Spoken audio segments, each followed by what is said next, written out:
소망합니다. 오늘은 우리가 읽은 히브리서 11장 말씀을 통하여 상 주심을 바라보자 라는 제목으로 함께 은혜를 나누도록 하겠습니다. 우리가 지난주에 이어서 믿음장인 히브리서 11장 말씀을 묵상을 하고 있습니다. 이 믿음장은 믿음에 대해서 설명하는 장이라기보다 믿음으로 삶을 살아간 사람들에 대해서 이야기하는 그런 성경입니다. 왜 성경은 믿음으로 살아간 사람들에 대해서 이야기를 하고 있는가? 그것은 바로 하나님께서 믿음의 사람들을 통하여서 일하시기 때문입니다. 우리 같이 한번 따라해 볼까요? 하나님은 믿음의 사람들을 통해서 일하십니다. 하나님은 믿음의 사람들을 통해서 일하세요. 그래서 믿음의 사람들의 발자취를 쫓아가다 보면 거기에서 믿음의 사람을 만나는 것이 아니라 바로 하나님을 만나는 거죠. 그 믿음의 사람과 함께 일하시는 하나님을 만나는 것입니다. 여러분, 사실 우리가 바람을 본다고 하지만 바람은 눈에 보이지 않습니다. 바람은 눈에 보이지 않아요. 그런데 나뭇가지가 흔들리고 나뭇잎이 흔들리는 것을 보면 바람이 부는구나 라고 우리가 보는 거죠. 보는 거예요.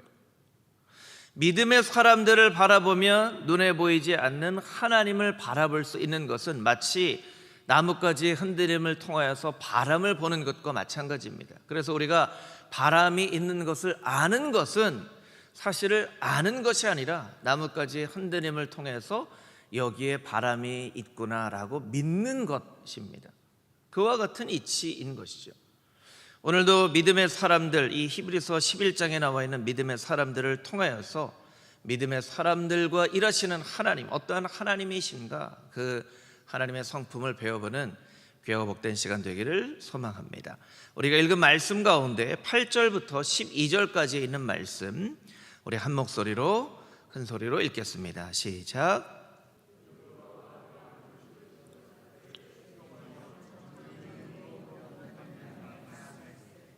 갈 바를 알지 못하고 나아갔으며 믿음으로 그가 이방의 땅에 있는 것 같이 약속의 땅에 거류하여 동일한 약속을 유업으로 함께 받은 이삭 및 야곱과 더불어 장막에 거하였으니.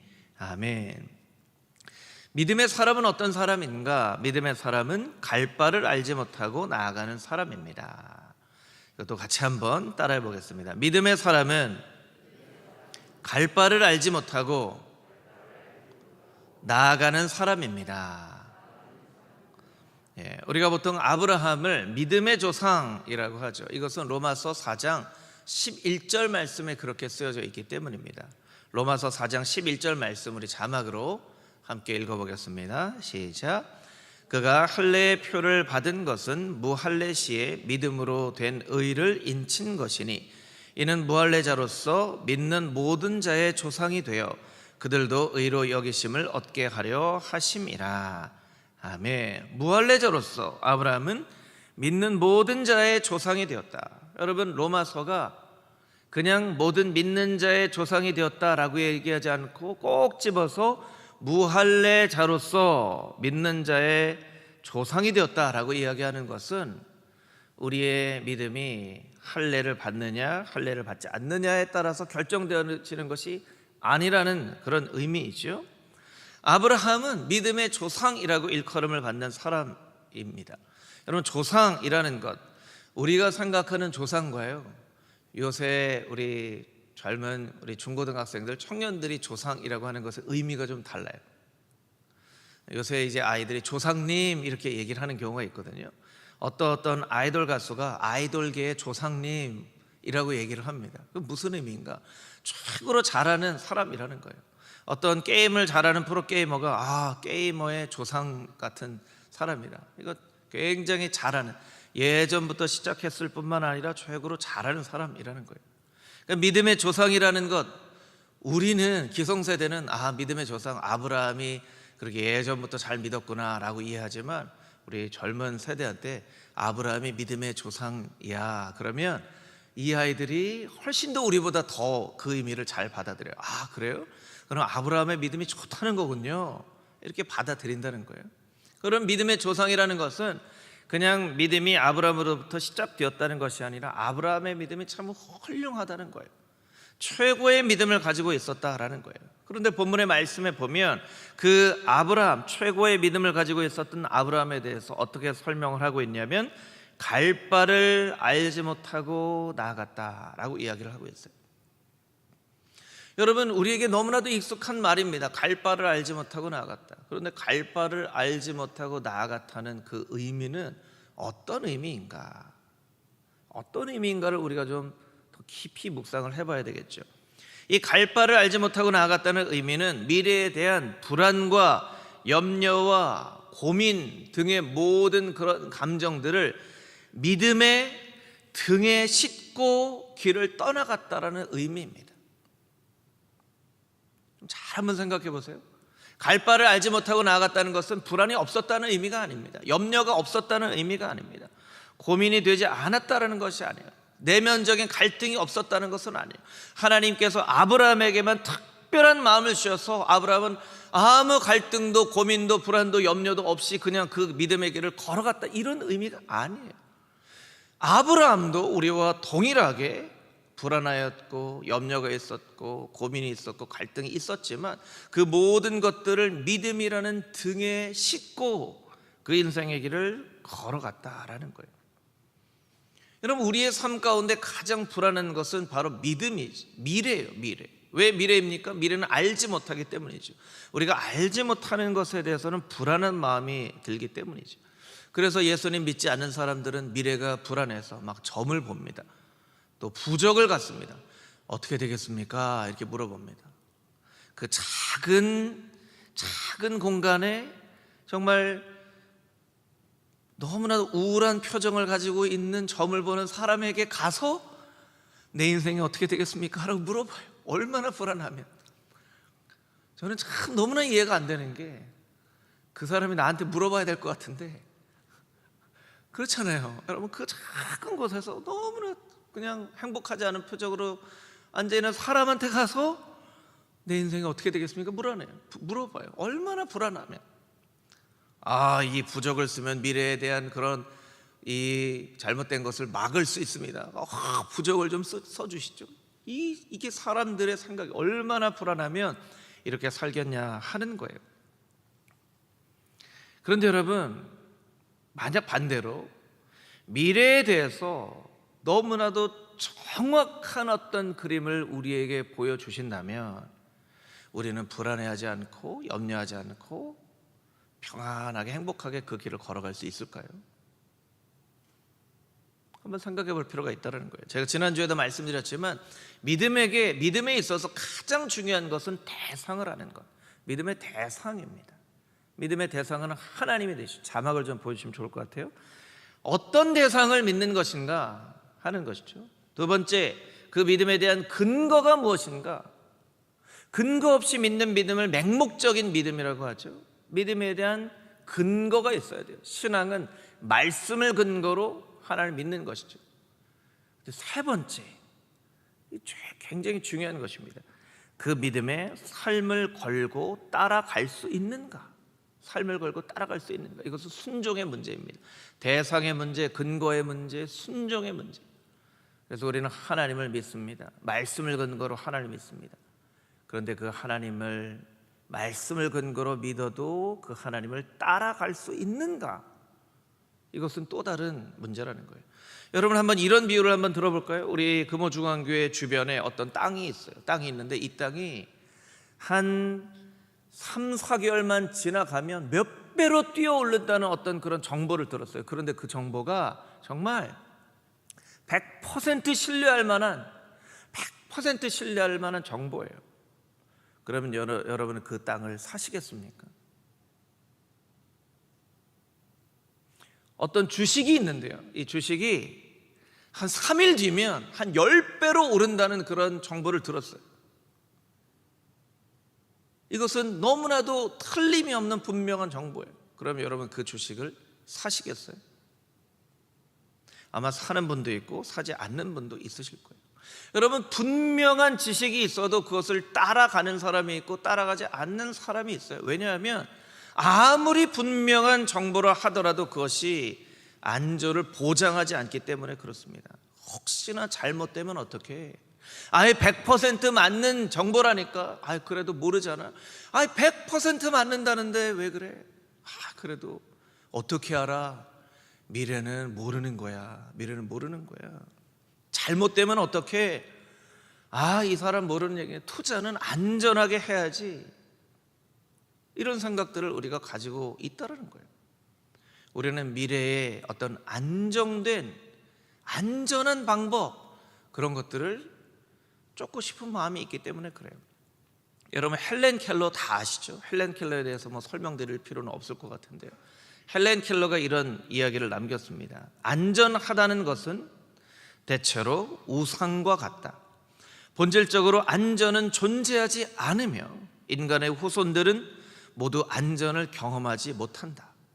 위험을 피하려는 것은 오히려 정면으로 위험을 맞서는 것보다 더 안전하지 못하다. 인생은 대단한 모험이거나 아니면 아무것도 아니다. 모험을 하지 않는 것이 인생 최대의 모험이 되는 것이다. 이런 이야기를 남겼어요. 이거 굉장히 우리에게 깊게 묵상해야 될 그런 이야기예요. 말씀은 아니지만 굉장히 깊게 묵상해야 될 부분이에요. 여러분, 믿음을 가진 사람들에게 펼쳐진 삶의 방식은 바로 모험입니다. 그것을 성경은 갈 바를 알지 못하고 나아갔다라고 표현을 하고 있는 것이죠. 여러분, 어차피 우리의 인생은 다 갈 바를 알지 못하고 나아갑니다. 무엇도 우리의 안전을 보장해 줄 수 없습니다. 그런데 그 가운데 아브라함은 하나님을 만났어요. 그러니까 하나님을 믿고 갈 바를 알지 못하고 나아갈 수 있었던 것이죠. 여러분, 너무 두려워하지 마십시오. 너무 염려하지 마십시오. 사실 여러분이 걸어온 모든 인생의 길은 그 어떤 순간도 한 번도 보장된 안전 가운데 걸어온 인생이 아니라는 것을 우리가 알아야 됩니다. 여러분이 인생의 길을 걸어오셨잖아요. 여러분이 인생의 길을 한번 돌이켜 보십시오. 무엇이 여러분의 안전을 보장했습니까? 무엇이 여러분의 안전을 보장했습니까? 한 번도 우리의 인생은 보장된 안전을 따라 걸어간 적이 없어요. 한 치 앞도 알 수 없는 것이 우리의 인생이죠. 여러분, 우리가 걸어가다가 어떤 사고가 일어날지 모르는 거예요. 여러분, 우리는 늘 위험 앞에 살고 있습니다. 죽음 앞에 살고 있습니다. 여러분, 불과 얼마 전까지만 해도 우크라이나에 저렇게 전쟁이 일어날 줄 알았습니까? 몰랐어요. 여러분, 코로나가 이렇게 생겨질 줄 우리가 알았습니까? 몰랐어요. 많은 사람들이 지식을 가지고 분석을 합니다. 또 미래에 대해서 예측을 합니다. 그런데 예측과 분석이 우리의 인생의 안전을 보장해 주나요? 여러분, 보장된 안전이라는 것은 없습니다. 그런 의미에서 헬렌 켈러의 말은 참 일리가 있어요. 본질적으로 안전은 존재하지 않는다는 거예요. 본질적으로 안전은 존재하지 않아요. 우리는 안전을 쫓아서 살아가지만 본질적으로 안전이라는 것은 그 어떤 것에서 존재하지 않아요. 지금 우리가 살고 있는, 우리가 숨쉬고 있는 지금 이 시각에도 어떤 일이 일어날지 모르는 거예요. 예배를 드리고 펼쳐지는 우리의 주일 오후의 삶에 어떤 일이 일어날지 모르는 거예요. 근데 우리는 안전을 쫓죠. 안전을 쫓다 보니까 모험을 하지 않습니다. 안전한 길로 걸어가려고 하죠. 근데 여러분, 안전한 길은 없습니다. 그럼 우리는 어떻게 살았는가? 여러분, 여태까지의 모든 인생은 하나님께서 지켜주시고 보호해 주시고 인도하여 주셨기 때문에 여기까지 우리가 살아온 거예요. 여러분, 그 사실을 믿으십니까? 그럼 믿어야만 돼요. 그 어떤 것도 안전을 보장해 주지 못하는 우리의 인생 가운데 우리는 자꾸 안전을 쫓아 살아가요. 그래서 하나님은 믿음으로 살아가라고 말씀하시는데 우리는 자꾸 안전을 쫓아 살아가요. 우리의 판단에, 우리의 경험에 이렇게 살면 안전하겠지, 이렇게 살면 행복하겠지, 이렇게 살면 좀 보장된 뭔가가 있겠지. 여러분, 하나님 앞에 그 모든 두려움을 내어놓고 그 불안과 염려와 갈등을 믿음이라는 등에 싣고 아브라함과 같이 믿음의 발걸음을 내딛는 갈 바를 알지 못하고 믿음의 길을 걸어가는 하나님의 거룩한 백성들이, 믿음의 사람들이 다 되어줄 수 있게 되기를 주님의 이름으로 축복합니다. 아멘. 13절에서 16절까지 있는 말씀입니다. 13절에서 16절까지 있는 말씀 우리 한 목소리로 같이 읽겠습니다. 이 사람들은 다 믿음을 따라 죽었으며 약속을 받지 못하였으되 그것들을 멀리서 보고 환영하며 또 땅에서는 외국인과 나그네임을 증언하였으니 그들이 이같이 말하는 것은 자기들이 본향 찾는 자임을 나타냄이라. 그들이 나온 바 본향을 생각하였더라면 돌아갈 기회가 있었으려니와 그들이 이제는 더 나은 본향을 사모하니 곧 하늘에 있는 것이라. 이러므로 하나님이 그들의 하나님이라 일컬음 받으심을 부끄러워하지 아니하시고 그들을 위하여 한 성을 예비하셨느니라. 아멘. 아멘. 믿음의 사람은 어떤 사람인가? 믿음의 사람은 더 나은 본향을 바라보는 사람입니다. 우리 같이 한번 따라해 보겠습니다. 믿음의 사람은 더 나은 본향을 바라보는 사람입니다. 더 나은 본향을 바라보는 사람이에요. 12가지 인생의 법칙이라는 책을 쓴 하버드대 심리학과 교수 조던 피터슨이라는 분이 있어요. 이런 책인데요, 이분이 지금 세계에서 가장 유명한 심리학자예요. 근데 우리가 잘 모르죠. 미국의 대통령, 정치 대통령 조 바이든, 경제는 빌 게이츠, 일론 머스크 이렇게 아는데 제일 유명한 심리학자는 우리가 잘 몰라요. 그만큼 우리가 이제 관심이 많이 없는 거예요. 이 사람이 쓴 방금 이 12가지 인생의 법칙은 전 세계에서 300만 부 이상 특별히 우리 젊은 청년들에게 힘과 용기를 주는 그런 책이 됐어요. 이 사람이 어떤 얘기를 하냐면 이런 얘기를 합니다. 당신의 인생을 다른 사람과 비교하지 말고 어제의 당신보다 오늘의 당신이 더 나은가 비교하며 살아야 한다. 우리 청년들은 자꾸 비교하거든요. 옆에 있는 사람하고 비교합니다. 옆에 있는 사람 비교해요. 옆에 있는 사람하고만 비교하면 좋은데요, 자꾸 연예인하고 비교해요. 연예인 김태희하고 비교하고요. 언제 김태희가 우리의 경쟁이 됐습니까? 네. 자꾸 비교해요. 연예인하고 비교해 보니까 나는 얼굴도 안 이쁘고 나는 정말 불쌍한 인생인 것 같아. 그 연예인하고 비교하니까 그렇죠. 네. 자꾸 비교하는 거예요. 다른 사람하고 비교하지 마. 과거의 너와 오늘의 너를 비교하면서 살아야 돼. 이게 이제 전 세계에서 가장 유명한 조던 피터슨 심리학자의 젊은 청년들을 향한 권고의 메시지. 여러분, 아브라함의 인생을 보면서 우리가 감동을 받는 것 중에 하나는 무엇이냐면 아브라함의 과거와 아브라함의 미래가 달랐다는 거예요. 과거의 아브라함을 좀 돌이켜 볼까요? 너무나 겁이 났어요. 그래서 사라를 아내라고 하지 않고 동생이라고 했죠. 맞는 이야기이기도 합니다. 아브라함은 틀린 얘기가 아닌데 이렇게 생각을 할 수 있겠죠. 너무나 비겁한 행동이죠. 아내를 동생이라고 속였어요. 하나님께서 아브라함에게 약속의 말씀을 주셨는데 아브라함이 그걸 믿지 못했어요. 믿음의 조상이라고 하는 아브라함이 그냥 엘리에셀이나 복을 받게 해주십시오. 사라가 하나님 말씀 듣고 웃습니다. 그때 웃는 건요, 피식하고 웃는 거예요. 피식하고 내가 무슨 아이를 낳는다고 그래.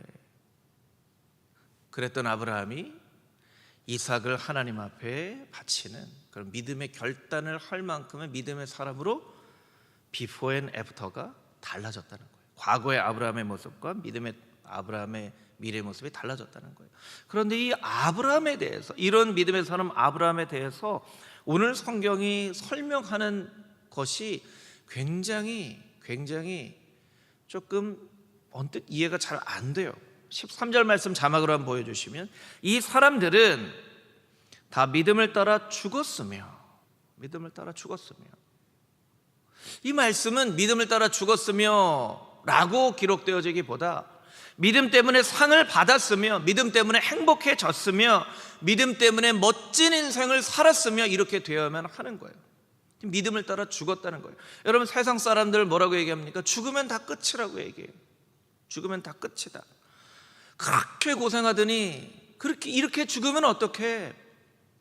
그렇게 고생하고 이제 좀 살만하니까 이제 이렇게 세상을 떠나면 어떡해? 그렇게 세상 사람들은 이야기를 합니다. 그럼 죽으면 다 끝인 거예요. 그러면 이 말씀은 바뀌어야죠. 믿음을 따라 죽었으며가 아니라 믿음을 따라 상을 받았으며, 믿음을 따라 행복해졌으며, 이렇게 바뀌어야죠. 약속을 받지 못하였으되, 약속을 받지 못하였대요. 여러분, 약속을 받지 못했다라는 것 어떤 의미냐면요, 공동번역 성경으로 설명을 하면요, 약속받은 것을 얻지는 못했으나. 아니, 약속을 받았으면 얻어야 되는데 약속을 했는데 얻지를 못했어요. 근데 이게 무슨 행복한 사람의 인생이냐 하는 그런 의문이 드는 것이죠.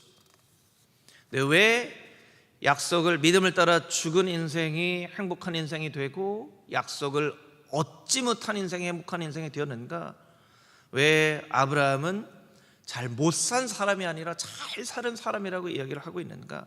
그것은 14절에 있는 말씀처럼 아브라함이 본향을 찾는 인생을 살았는데, 그것은 이 땅에 우리가 태어난 고향이 아니라 하늘에 있는 더 나은 본향을 찾는 사람이었기 때문에 그렇습니다. 여러분, 만약에 안광국이라는 인생이, 제가 올해 이제 52살이 됐는데요, 여러분, 52살에 죽으면 불행하고 92살에 죽으면 행복한 것일까요?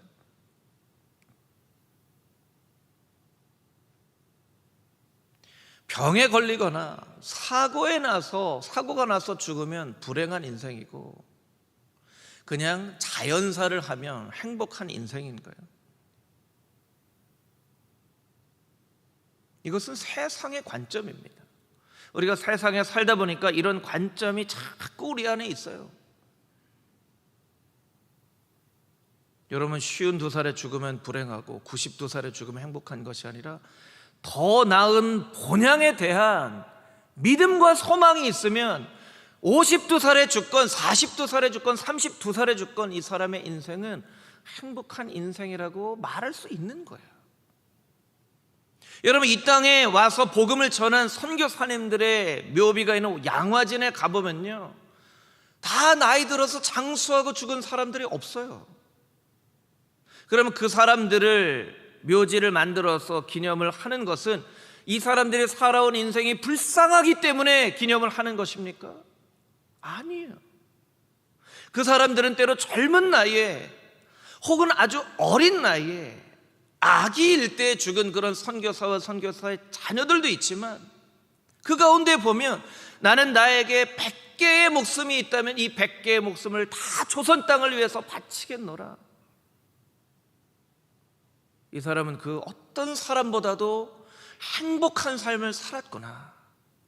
이 행복한 삶을 살았던 우리에게 복음을 전해준 이 사람들 때문에 우리가 예수님을 알게 된 이 사람들을 따라서 나도 살아야 되겠다라는 그런 메시지를 우리가 받기 위해서 양화진에 가는 거예요.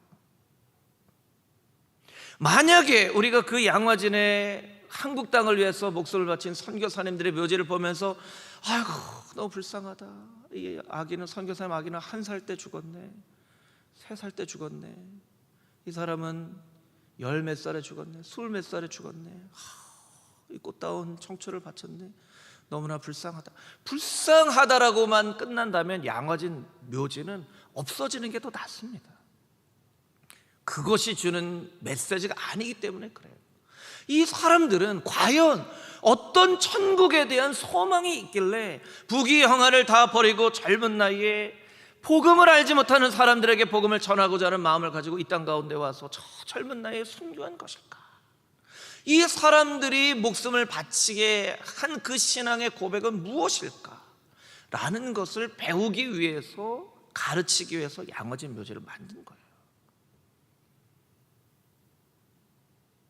여러분, 우리는 때로 50살에 죽을 수도 있고 90살에 죽을 수도 있어요. 이 땅에 몇 살을 살았느냐가 중요한 것이 아니라, 어떤 죽음을 맞이했느냐가 중요한 것이 아니라, 더 나은 본향에 대한, 천국에 대한 어떤 어떤 믿음의 확신이 있는가가 우리의 인생을 행복하게 만든다는 것을 우리가 기억해야 돼요. 기억해야 돼요. 100살이 넘어서 건강하게 아무런 걱정 없이 부유함도 누리고 명예도 누리고 살아간 사람을 마치 인생의 모델인 것처럼 바라본다면 우리는 성경에서 말씀하시는 모든 신앙의 가치를 전혀 이해하지 못한 사람입니다. 전혀 이해하지 못한 사람이에요. 사도 바울은 우리에게 이렇게 이야기합니다. 고린도전서 15장 16절에서 20절 말씀 제가 한번 읽어보겠습니다.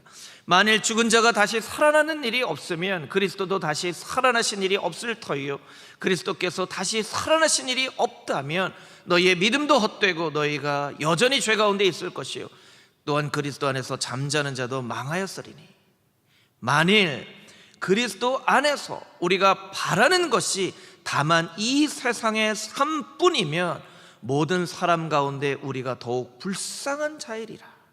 그러나 이제 그리스도께서 죽은 자 가운데서 다시 살아나사 잠자는 자들의 첫 열매가 되셨도다. 만약 우리가 바라는 것이 다만 이 세상의 삶뿐이라면 우리는 그 어떤 사람보다도 불쌍한 자라는 것. 우리는 불쌍하지 않다는 것이죠. 이 세상의 삶뿐이 아니기 때문에.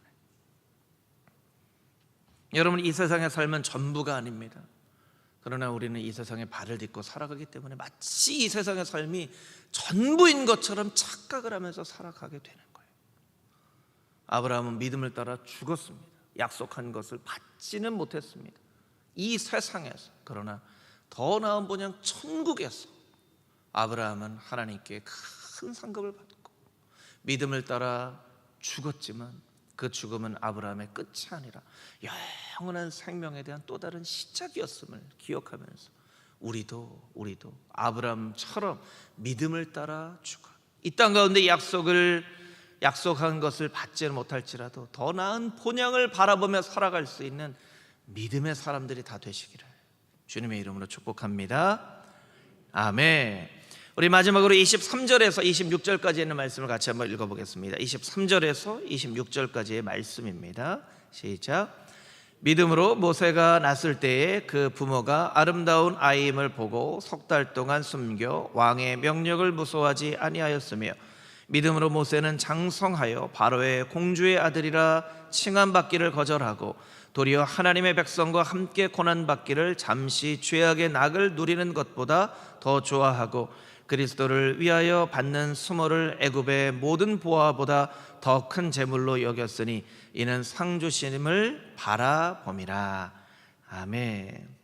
세 번째 믿음의 사람은 어떤 사람입니까? 모든 것을 초월하는 사람입니다. 따라해 보겠습니다. 믿음의 사람은 모든 것을 초월하는 사람입니다.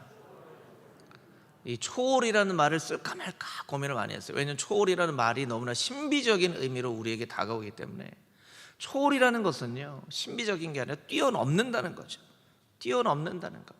어떤 선교사님이 남미에서 선교를 하는데 너무나 이 선교를 하는 게 너무나 힘들어서 포기해야 될까 고국으로 돌아가야 될까 너무 힘들어했는데 어느 날 이 전도를 하러 가는 그 길목에 이제 강이 있었는데요. 그 강을 이제 배를 타고 건너가야 되는 거예요. 배를 타고 건너가야 되는데 물이 부른 거를 모르는 거예요. 평상시보다 이 유속이 빨라지더니 막 노를 젓는데도 막 이렇게 밀려가는데 정말 설상가상으로 그 앞에 바위가 이렇게 있는 거예요. 바위가. 그래서 이대로 가면 몇 초 지나서 그 바위에 배가 부딪혀서 배가 박살이 나고 내가 죽을지도 모르는 이런 상황 가운데 있었어요. 순간 막 하나님 하면서 배를 막 저어가는데 점점 다가가서 부딪힐 쯤에 이 선교사님이 눈을 찔끔 감았는데 와자작 하고 소리가 나야 되는데 소리가 안 나고 배가 지나가는 거예요. 이 바위가 어디 있지? 보니까 저 뒤에 바위가 있는 거예요. 그래서 이 선교사님이 계속 이게 무슨 일이지? 어떻게 이런 일이 일어났을까? 이걸 계속 생각을 했다는 거예요. 이 선교사님이 내린 결정은 결론은 이게 그 순간 불어난 물이 어디선가 쑥 와서 바위를 뛰어넘을 만큼 물이 이렇게 샥 파도치는 것처럼 이렇게 넘어가지 않고서는 갑자기 뭐 배가 점프를 하는 것도 아니고 이거 지나갈 수 없는 걸로 물이 불어나서 이렇게 바위를 넘어갔구나 라고 이해를 하면서 하나님이 그 일을 통해 선교사님에게 깨달아 주셨어요. 바위가 있냐? 은혜의 강물이 흘러 넘치면 바위를 넘어갈 수 있다. 이걸 가르쳐 주시고 나에게 문제는 은혜의 강물이 고갈되어져 있는 것이구나 라는 걸 깨달아냈어요. 이 선교사에게 힘든 게 문제가 아니라 은혜의 강물이 흘러 넘치면 이 바위를 넘어가는 거예요. 넘어가는 거예요. 이걸 깨닫게 해주신 거예요. 하나님께서 우리 모두에게 어려움을 주시는 이유는 그 어려움을 당해서 너희가 망해라 이런 게 아니고요, 이 어려움을 넘어서는 더 큰 믿음의 사람이 되라는 뜻입니다. 믿음을 넘어서라는 거예요. 믿음에 걸려 넘어지라는 것이 아니라 넘어서라는 거예요. 잘 이해를 해야 되겠죠? 넘어지는 것과 넘어서는 것은 다른 것입니다. 여러분, 아브라함은 과거를 넘어서는, 과거를 초월하는 사람이었습니다. 왜냐하면 아브라함은요, 갈대아 우르에 있을 때 아브라함의 집안은 우상을 만드는 집안이었어요. 우상을 만드는 집안. 그 우상을 만드는 집안이라는 그 과거를 아브라함은 넘어섰어요. 아니, 어떻게 대대로 우상을 만드는 집안에 내가 하나님을 믿는 사람이 될 수 있어? 이런 생각을 뛰어넘었어요. 아브라함은 나이를 뛰어넘었죠. 나이를 초월했어요. 75살의 약속을 받고요, 100살에 이삭을 낳았어요. 우리 은퇴 권사님들, 은퇴 집사님들 화이팅 하십시오. 아브라함은 75살의 약속을 받았어요. 75살. 나이를 뛰어넘었어요. 여러분, 나이라는 것은 굉장히 우리에게 중요합니다. 그런데 우리는 나이를 뛰어넘는 믿음의 사람이 되어야만 한다는 거예요. 이성의 한계를 뛰어넘었어요. 여러분, 이삭이 태어난다는 것, 그것도 이해가 안 되는데 이삭을 바치라는 건 더 이해가 안 되잖아요. 그런데 아브라함은 이삭을 바쳤어요. 19절 말씀해 보니까 아브라함이 어떻게 생각을 했냐면, 아이, 이삭을 하나님이 주셨는데 이삭을 바치면 하나님이 그 생명을 다시 살려주시겠지라고 아브라함이 생각을 했다는 거예요. 주신 분도 하나님이신데 하나님이 이삭을 살려주시겠지. 23절 말씀해 보면요, 모세의 부모는요, 왕의 명령을 뛰어넘는 사람이었어요. 여러분, 왕의 명령 거역하면요, 당장 죽는 거예요. 왕의 명령을 뛰어넘었어요. 모세는 무엇을 뛰어넘었죠? 공주의 아들이라는 부귀 영화 명예를 초월했습니다. 자기가 히브리 출신이라는 것을 그냥 입을 싹 닫고 아무에게도 얘기하지 않으면 평생 왕궁에서 왕자로 살 수 있었던 거예요. 근데 모세는 이것을 뛰어넘었습니다. 25절 말씀에 보면 세상의 죄악의 낙을 누리는 것을 뛰어넘었어요. 여러분, 우리가 꼭 해야 될 것은 세상의 낙을 뛰어넘어야 됩니다. 세상의 재미보다 하나님 앞에 나와서 예배하는 것이 더 행복하고 좋아야 돼요. 여러분, 의무로 신앙생활 할 수는 없습니다. 의무로 예배를 드릴 수는 없어요. 세상의 낙을 누리는 것보다 예배에서 누리는 기쁨이 더 기뻐야 우리가 예배의 자리를 지킬 수 있습니다. 이 모든 것이 가능했던 것, 이 모든 것을 뛰어넘을 수 있었던 이유는 무엇일까요? 하나님이 이 모든 것 끝에 상 주신다는 것을 알았기 때문입니다. 알았기 때문에. 그런데 우리가 너무나 이 믿음의 사람에 대한 환상이 있기 때문에 이 사람들은 그런 걸 막 초월할 수 있었겠지, 뭔가 우리와 다른 것이 있었겠지, 이렇게 우리가 생각을 한다는 거예요. 우리 마지막으로 짧은 영상을 하나 볼 텐데요, 한 1분짜리 영상입니다. 2016년에 리우에서 올림픽이 있을 때 남자 에페 결승전이 열렸던 때 우리나라의 박상영이라는 선수와 헝가리의 게자 임레라고 하는 선수의 결승전 영상이에요. 이 영상을 잠깐 보도록 하겠습니다.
결승전인데요. 헝가리는 유럽은 이 펜싱의 고향과 같은 곳이잖아요.